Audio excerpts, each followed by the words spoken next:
साल लालाई दिल बेकरार लालाई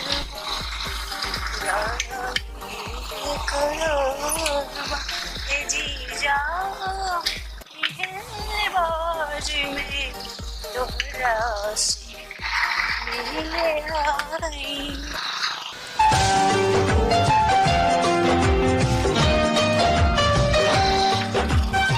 का हो साली जी और चौर में अकेले अकेले कहाँ घूमत तारू?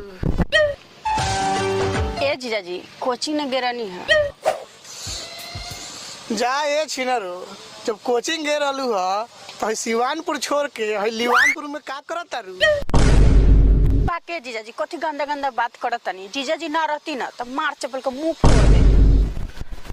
ए साली बारू तब न मजाक कहनी ह, ऐसे भी जीजा के साली आधी घर वाली हो खलई।